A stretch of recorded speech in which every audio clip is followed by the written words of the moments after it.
BBOR Black Box Online Radio, coming to you from West Virginia. BlackBoxNid88 on Instagram for the bonus podcast.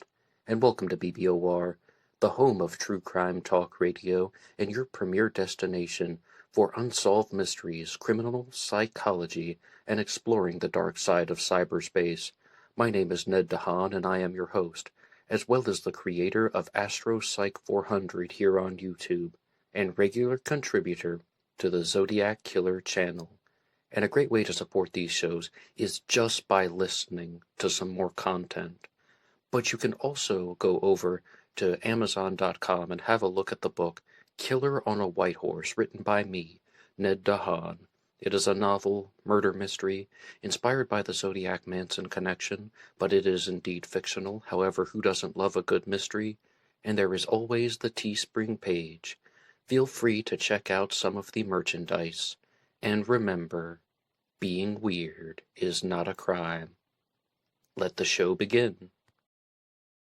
Alright, hello everybody. Today is Wednesday, and on Wednesdays this year I've been doing a regular segment about the Texarkana Moonlight Murders from 1946, the story of the Phantom Killer, a serial killer who was never caught, and his identity remains a mystery even to this day. This is part of an ongoing series, but if you haven't heard the previous episodes, that's fine, you can keep listening. I always want these multi-part discussions to be made available to people who jump right into the middle. They can be standalone episodes, or some of you might be listening to it in the playlist. But no matter what, this show is available for free downloads at LaunchPad 1. You can get that in the description box. Download the audio version as a pure podcast. And don't forget about the BuyMeACoffee.com page. If you would like to support any of these efforts, that's a way you can contribute and donate to the show. And anybody who makes a contribution will get a shout out on Zodiac Monday, and all donations or contributions will be used for things such as new equipment for the show, or even purchasing true crime books to talk to you guys about. So one more time, buymeacoffee.com, BlackBoxNid88 in the description box. This is the time when I'm going to be discussing the final crime that was allegedly committed by the Phantom Killer, and this is the murder of Virgil Starks. It is really quite different than some of the other crimes that were involved in this series, because the Phantom Killer began operating in February of 1946 by targeting a couple named Jimmy Hollis and Mary Jean LaRae, and they both survived the attack, and they were able to give the description of a hooded perpetrator, someone who was almost wearing a pillowcase with eyes cut out for the holes in the mouth. But what was really odd, though, is they were saying that maybe it was an African American or maybe it was a Caucasian. Conflicting reports from the same attack, like two different witnesses are looking at the same person and saying something completely different. That shows you the value of eyewitness testimony when looking at an unidentified perpetrator. But then there is the first double murder that took place, the second double murder that took place, and then the murder of Virgil Starks, which was not a double murder because his wife survived, but also this was the first time that the Phantom Killer didn't go after a couple that was sitting in a parked car, most likely at a lover's lane, or just a couple in a car, period. And this is a home invasion. This was a time when Virgil Stark sat in an armchair, and he was just blindsided, more or less, by the Phantom Killer. And I really have to give a shout out to the website unsolved.me. I was looking for articles that were discussing the murder of Virgil Starks, and so many of them were just general. Even if they weren't copy and pasted from the Wikipedia page, they were just paraphrasing the Wikipedia page. Very, very basic, not a lot of detail.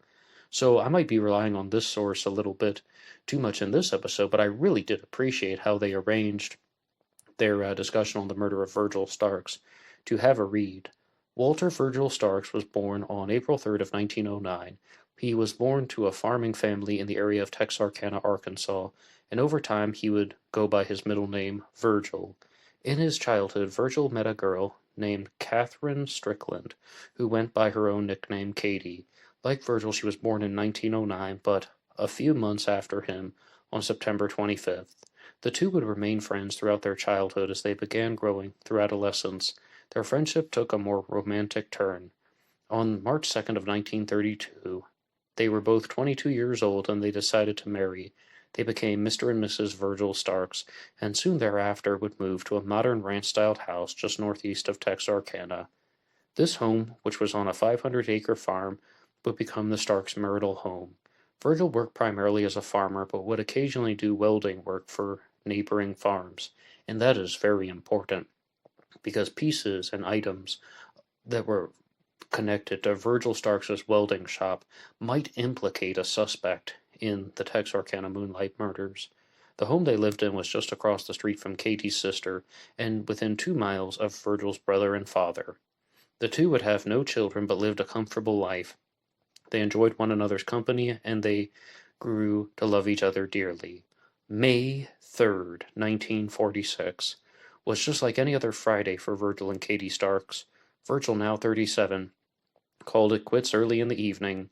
Just before 9 p.m., he was finally getting to unwind after a long day. Virgil turned on his favorite weekly radio show and sat down in his favorite armchair in the family sitting room, located just off the kitchen and the bedroom, and he listened to the radio program. And then he began looking through that day's edition of the Texarkana Gazette. Katie brought her husband a heating pad for his sore back and then kissed him good night. She was tired and began heading to the nearby bedroom to lie down for the evening. She changed into her nightgown and then got into bed. Minutes pass. As Katie lays there, she struggles to fall asleep. But then she hears some distracting sounds, which might have come from the backyard, and asks Virgil to turn down the radio. He gets up to acquiesce, but it is then too late, and he is stopped in his tracks. Just seconds after asking him to turn down the radio, Katie in the nearby bedroom hears what sounds like the breaking of glass. She stands and rushes out to the nearby sitting room where she sees Virgil standing, before immediately dropping back into his armchair. His face is now covered in blood, and he had just been shot, and Katie couldn't immediately tell how many times because, unbeknownst to her, the killer was standing on the other side of the window, behind Virgil. Katie rushes over to her husband and Virgil, and she tries to help, but almost instantly she is hit with the crushing realization that there is nothing that she can do. He is dead. As such, she rushes over to the telephone to try and call the police. She manages to ring the wall crank twice before she is shot twice. The shots are fired from the same window that Virgil had just been sitting in front of, where this mysterious killer had been lurking, seemingly waiting. One of the shots enters Katie's right cheek, just behind her left ear.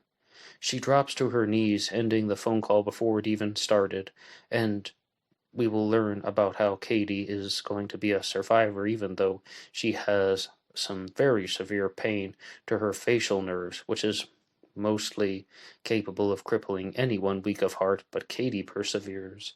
She crawls to the nearest cover she can think of, the bedroom she had just minutes beforehand. There, she takes a brief moment to collect her thoughts and think about protection. Virgil kept a pistol in the living room, and she begins making her way toward the only thing that can protect her. As she stumbles into the living room, Katie is overcome with a dreadful realization. She is blinded by her own blood. She tries to make it out of her house, seeing little more than shapes and shadows. As she begins to look for the pistol, she can hear someone trying to loosen the screen from a window or a door. The killer who had originally shot Virgil and Katie through a window at the front of the house has now run toward the back of the house and up a small set of stairs toward the back door. There he or she began trying to tear the screen from the kitchen window so they could access the inside.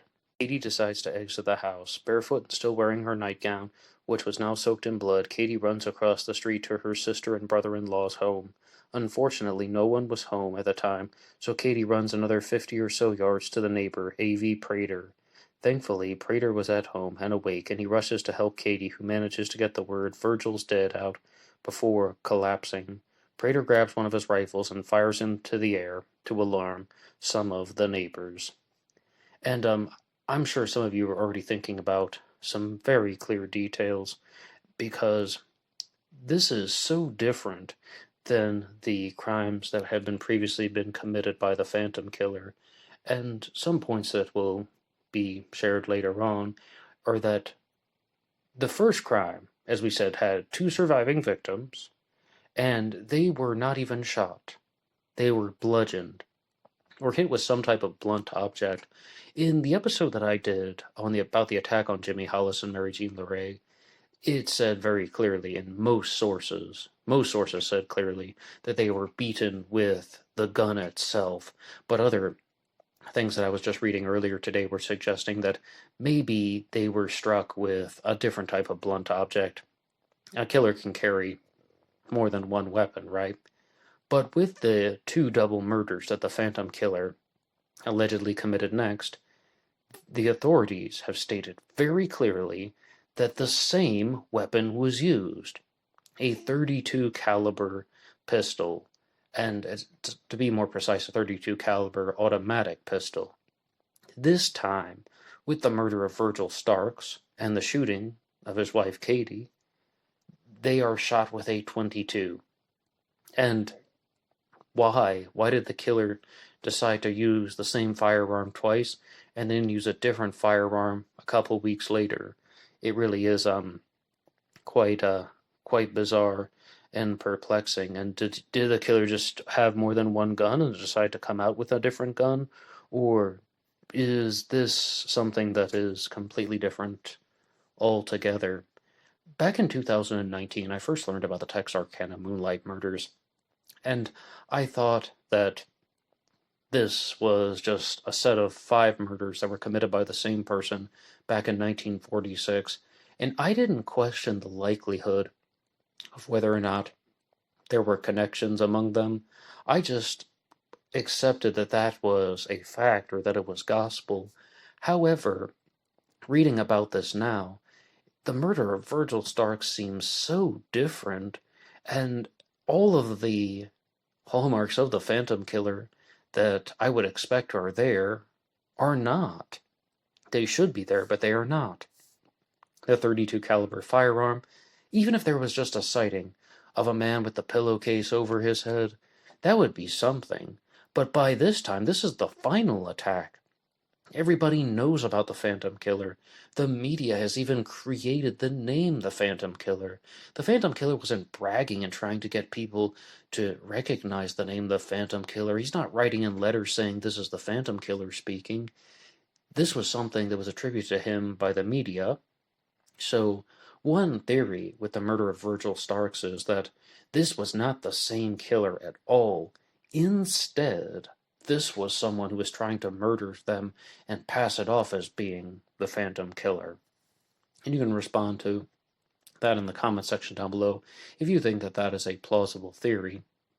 But I really think that in 2019, I was a little bit overwhelmed by the similarities between the Phantom Killer and the Zodiac Killer, and that's mostly what I think clouded my judgment.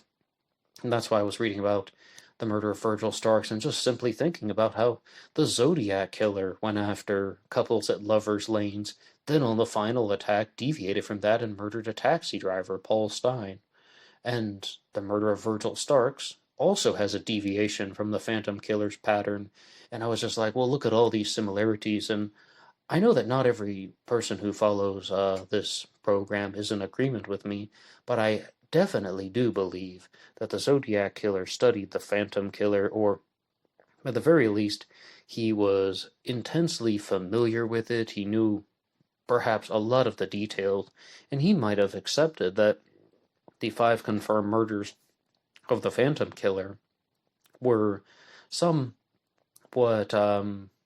completely attributed to said Phantom Killer.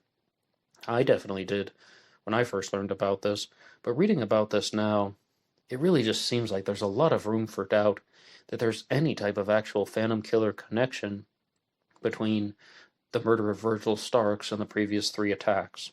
But I'll keep going with this unsolved article. On May 29th of 1946, the Texarkana Gazette ran a front-page story on a new lead being developed by investigators, which focused in on a flashlight. The flashlight was found On the front page in the Gazette's first ever color photo, it looked like a normal flashlight, but the ends had been painted red, making it rare for the area. A limited number of these had been sold in the Texarkana region, and the police were hoping that someone would be able to identify it. The flashlight had been discovered in a hedge underneath the Starks' front window, the same window that they had been shot through. I mean, that definitely seems like it would be some type of major clue in the case, but easier said than done, right? I mean, definitely a big piece of evidence if someone had identified that. Following the murder of Virgil Starks, the investigation, headed by both the Texas Rangers on the Texas side and now the Arkansas State Police on the Arkansas side, was given additional resources to combat the threat identified as the Phantom Killer. In addition, a teletype machine was installed in Bowie County's office, which allowed for easier communication between jurisdictions and departments. And you really got to think about 1946, it isn't that long ago, but at the same time, that is so long ago, well before computers or anything, and they got to install a teletype machine, and this is going to help communicate. I mean, it's reasonable, absolutely reasonable. It just gives you some perspective compared to the new millennium. Just days after the murder of Virgil Starks, between May 7th and May 8th, this technology allowed for the spread of information about a red-haired man that was being hunted as part of a probe into the Phantom slayings. He was apparently a former German prisoner of war who wore a GI jacket and was rumored to have weapons in his possession. This happened in 1946. The entirety of the Phantom Killer's activity goes from the end of February to the beginning of May 1946. The murder of Virgil Starks occurred on May 3rd. Very short reign of terror. And in fact, the Phantom Killer is really only operating for 10 weeks. 5 murders were committed, and that's like an average of once every 2 weeks. In some of the sources, they try to say that the Phantom Killer is actually going out once every 3 weeks. But no matter what, though, there's a little bit of planning that has been involved with this, but not too much. So, because this is in the post-World War II era, do you think that is consistent with these crimes? Somebody who was post-World War II, like a former prisoner of war, someone who definitely would have had animosity toward everybody in the United States of America. But there's also another particular detail. They say that this German prisoner of war had red hair, the red-haired man that was being hunted as part of a probe into the Phantom slayings. And this same post will go on to say that there are witness sightings of a man with red hair that was acting very suspiciously earlier in 1946, and is it the same guy, although they don't provide any details as to who those witnesses were, or the times, or the height and weight of this man with red hair. But I think that it's important to just bring about this next question. Do you think that that was the whole reason for the Phantom Killer's hood, wearing a pillowcase with the eye holes cut out? Was he simply trying to hide something that would make him more identifiable? And I know some of you are going to dispute that with me, but I think that having red hair would definitely be a little bit of a standout. I mean, I know that there are lots of red-headed people in the country, but definitely that would be something that people would recognize much more easily. And it would absolutely narrow down the search if you had people like Jimmy Hollis and Mary Jean LeRae and Katie Stark saying, oh yeah, well this red-headed man with freckles was coming after me, then I think that would definitely be something that people would remember, and the killer would be aware of that. Is that the whole reason why he wore the hood? I mean, it's some interesting food for thought, but at the same time, they're saying the Phantom Killer is Caucasian, they're saying the Phantom Killer is African American, and they're saying that the Phantom Killer had red hair. Maybe it was Wesley Snipes in Demolition Man, and they got the time travel thing all twisted backwards. But I don't think that that is the best theory. So it really goes to show you that the Phantom Killer's crappy makeshift disguise of wearing a pillowcase on his head actually worked, and that the people of Texarkana had no idea what this guy looked like. This also allowed for an expansion of different theories out there that I've just gone through three of them about the red-headed guy and he's using that to hide his hair, or it was an African American, or maybe just the sexually frustrated Caucasian male. You could build up anything with a witness description as vague as this, and it's nothing against the authorities. They simply just didn't know what the Phantom Killer looked like. Even in the Zodiac case, though, there are composite sketches with the Phantom Killer. It doesn't appear that that is the case. Just days after the murder of Virgil Starks, between May 7th and May 8th, this technology allowed for the spread of information about a red-haired man who was the possible German prisoner of war. He had threatened several of the area's residents, including one while hitchhiking, so it was possible that he was a vagabond. Now, did this German prisoner of war skip town and he committed the crime spree in Texarkana and then just decided, oh crap, I've gone too far and now he skipped town? Again, it makes a little bit of sense. I certainly don't think they have enough evidence to say that that is actually what happened. But rumors continue to proliferate the case of the Phantom Killer, which now had extended to the shooting of Virgil and Katie Starks, as well as the February assault of Jimmy Hollis and Mary LeRae. One of the most popular theories throughout Texarkana was that each of the victims had personally run afoul of the shooter, who was now attempting to scare or hunt them down in revenge. And, as we said, anything's possible, lots of open theories. But it really does beg the question, though, about why the attacks appear to be so random.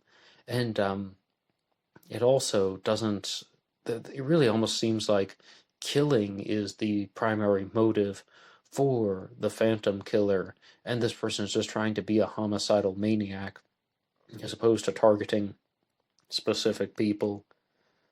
Then there was the theory that the killer was a sex-crazed maniac run amok, which seemed popular with investigators. After all, the first three attacks contained evidence of sexual assaults. And you see, the Phantom Killer is someone who is almost certainly sexually motivated, and it's entirely possible that he did know the victims. I mean, who's to say he did not? It's an unsolved case.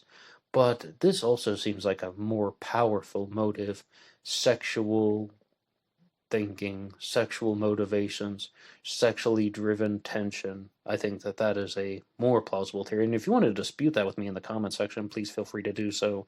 Finally, we have the theories that regard specific people, even suspicious individuals in the area, such as the German-haired prisoner of war. The red-haired German prisoner of war.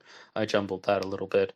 In fact, when one of these individuals left town for a short period of time, it became a topic of discussion, and rumors spread that he was being held by the Texas Rangers in a secret jail cell.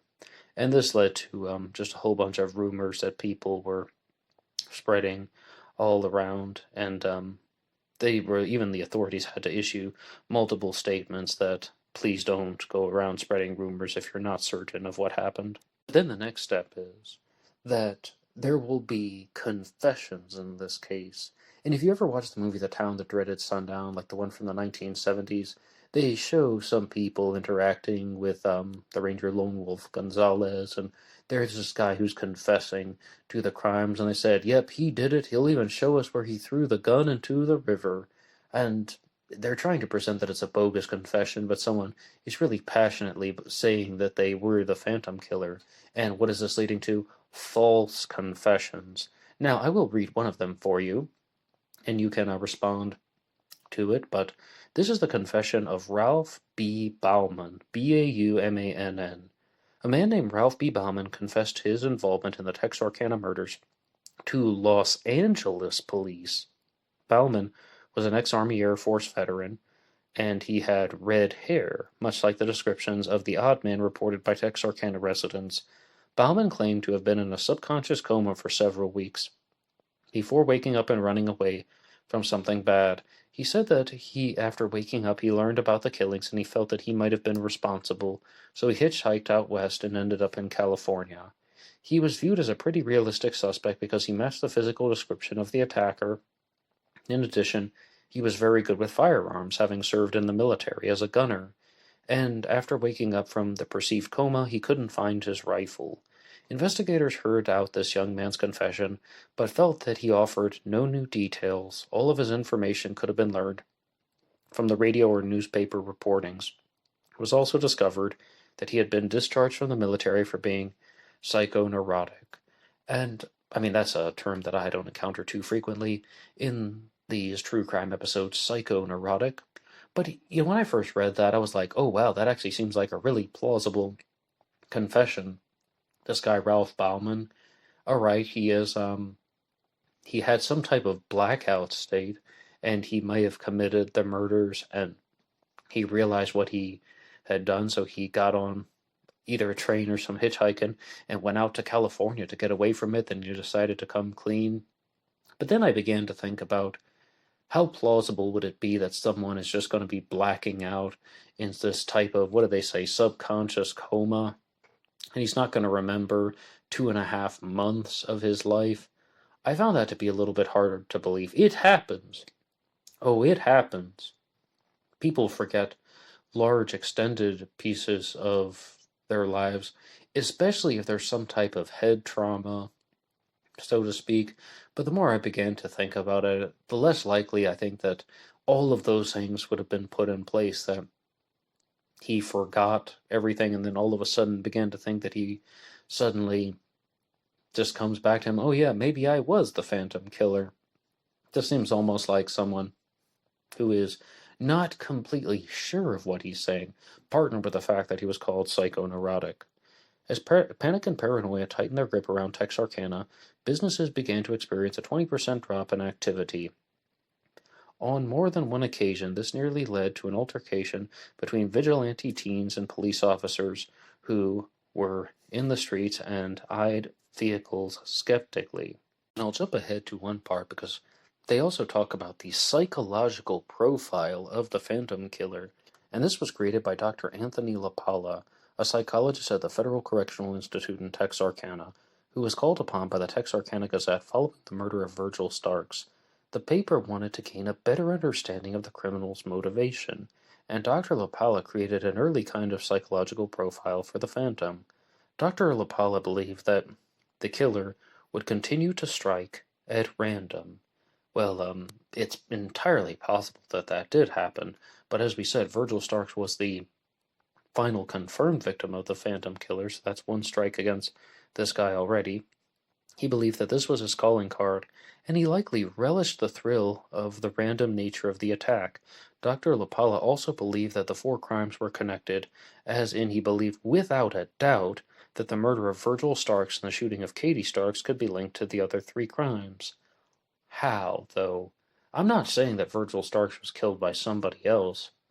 It's just the big pieces of evidence seem to be missing. And, I mean, I will definitely give him credit that I think that this is a plausible motivation about committing a series of murders, making them seem seemingly random, and I think that the relishing in the thrill of the random nature of the attacks, yes, I think that's actually a legitimate statement, and I wouldn't dispute that.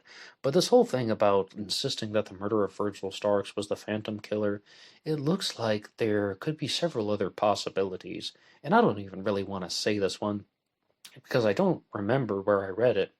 It's in a different source, but it requires a little bit of speculation, but somebody said that they thought Katie Starks was having an affair, and it was the other man, and he shot them with not the 32 caliber, but the 22 caliber, different firearm, because it was just it was a different perpetrator who had a personal motive, and maybe Katie wanted to call off the affair, maybe she was just tired of being the other man, and that Katie and Virgil were specifically targeted, and they had absolutely nothing to do with the previous crimes.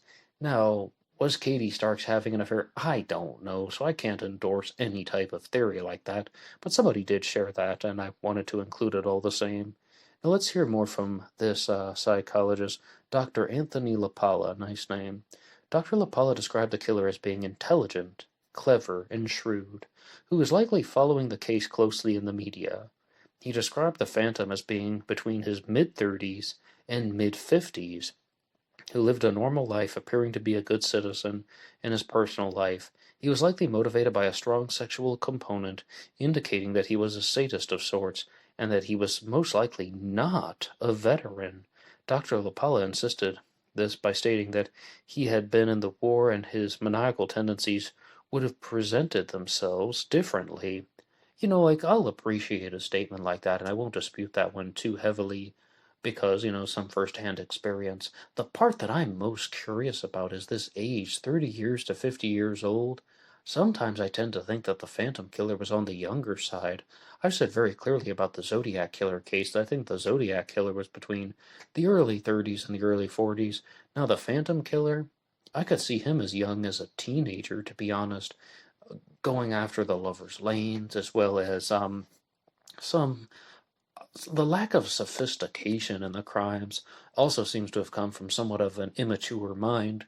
You certainly don't have the Phantom Killer designing ciphers, so to speak. In a statement that shows how far we've come from the 1940s, Dr. LaPalla stated that the killer was most likely white because, in his words, now forgive my language here, in general, Negro criminals are not that clever.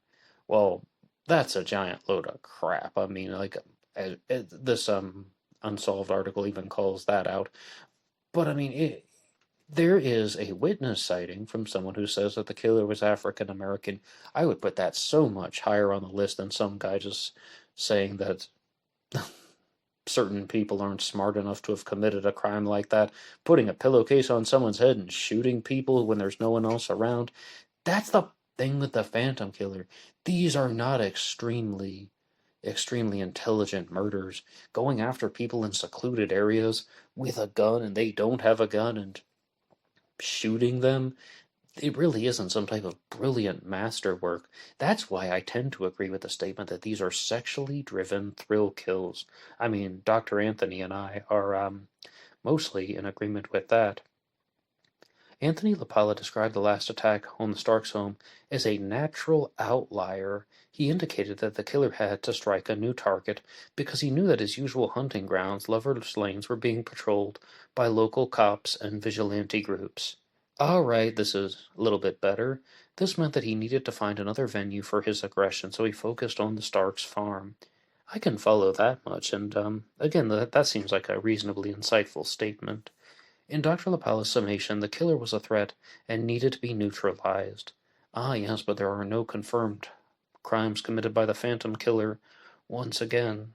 I really do have to thank this website here, unresolved.me, and they just had so much detail and so many thought-provoking questions that they are proposing in this one. And if anybody would like to read this full article from unresolved.me, it's the Texarkana Moonlight Murders, the town that dreaded sundown, and they even have like an introductory statement. Following a series of violent murders in the region of Texarkana, the mysterious culprit had been nicknamed the Phantom by the press, but as the years continued to pass, would go on to become an urban legend. They talk about this a lot in the film The Town That Dreaded Sundown, the remake from 2014. Now, I definitely hope if you watch that movie, you will watch the one from the 1970s first, because they build upon each other. But the one final detail that I will share is there was a prime suspect named Yule Swinney who was arrested for stealing cars, I suppose, is the best way to put it. And when he was arrested, he said, "Oh, you want me for more than stealing cars," alluding to the fact that he had committed a more serious crime.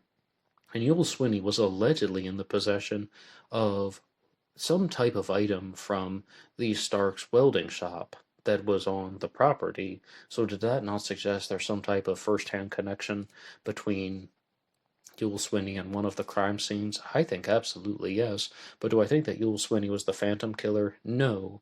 Because Yule Swinney's wife, Peggy, would go on to say a bunch of things about how she witnessed the crimes and how Yule Swinney had told her these wild stories. And then it seemed more and more likely that she was making it up, and the case against him started to seem rather flimsy. Now, as far as the connection to the Starks, the Texarkana Gazette published an article in 1948 that stated that the authorities began to distance the Starks murder from there are other phantom killings.